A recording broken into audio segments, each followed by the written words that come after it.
kraj, Gemer je úžasný kraj. Úžasný kraj. No, tak trošičku tie, ale tak to nehovorím nič, no tie prístupové cesty, no ale žiaľ, to není problém Gemeru, no.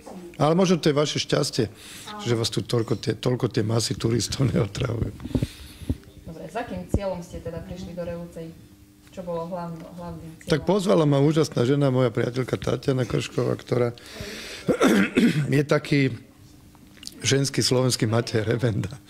Veľmi si ju vážim, lebo ja viem, že tento región je sociálne na tom nie najlepší. Sem prinášať tú knižnú kultúru a ťahá sem spisovateľov. Chodí do Bratislavy za nimi a tam ich proste oslovuje lanári. Takže vďačne, že ja som tu tretí raz, už ani neviem. V Revúcej, no. Krásne knihkupectvo. Čo vás inšpiruje pri písaní? Je to stále niečo nové, nejaký podnet, alebo nejaký príbeh, ktorý zažijete, alebo stále proste máte nejakú inú inšpiráciu na písaniu? Viete čo, no, dosť som veľa písal tie témy politické. Už ma to ale nejako veľmi nebaví od tej politiky písať. Skôr ma tak zaujíma ten vzťah mocných a bezmocných. No a tie mechanizmy vzťahu mocných a bezmocných sú rovnaké či v politike, či v religiách, či v cirkvách.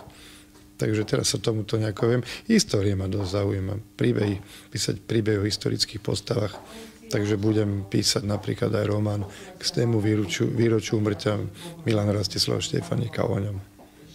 Baví vás cestovanie? Veľmi, no. A tak cestovanie nielen preto, že akože to človeka samozrejme obohacuje, ale najmä preto, že keď ste tak ďalej od Slovenska, od svojho národa, od svojej vlasti, tak vidíte iné veci, ale to je tak, ako keď odstúpite od obrazu a naraz tam vidíte veci, ktoré, keď ste úplne blízko, si nevšimnete. Takže treba cestovať mladým ľuďom, radím, nech cestujú. Lebo potom vidíte na sebe, na vlastnom národe aj tie dobré veci, aj tie zlé stránky. Porovnávate sa s inými. Zistíte, že nie sme až takí zlí a taký slabý, ako si to možno, že tu na doma o sebe myslíme. Cestujete hlavne kvôli písaniu? Teda dneska ste strašne veľa faktov povedali. No tak zvyčajne tak, že keď idem niekde, tak už mám premyslené, že čo budem písať. S tým zámerom tam vlastne aj idem.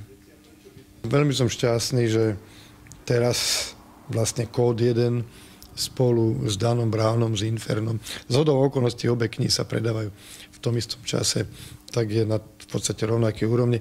Je to momentálne asi jedna z najpredávanejších kníh na Slovensku. Ľudia to čítajú, vyvoláva to diskúzie, čo ma veľmi teší samozrejme, lebo pre autora je vždy dobre, keď sa o veciach diskutuje. Prečo by mal čitateľ siahnuť po Kóde 1? Čo sa tam dozvie? Tak dozvie sa tam, je to taká kombinácia, podľa môjho názoru, veľmi zaujímavý príbeh, respektíve dvoch príbehov, lebo to sú paralelne dva príbehy. Jeden rekonštrukcia Kristovho života a jeden je príbeh reálnych hrdinov, ktorí idú teda akoby po jeho stopách. No a dozvie sa tam, podľa môjho názoru, takúto knižku ešte, teda pokus o rekonštrukciu Kristovho reálneho života ešte nikto nenapísal.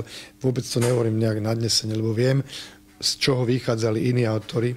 Ja som vychádzal z medzinárodnej literatúry, precestoval som tie oblasti, čiže sa tam čítate celý rad aj vážnych historických faktov, najmä ktoré som ja poskladal, ktoré ešte takto poskladané neboli a naraz sa vám tá mozaika začne tak akoby otvárať.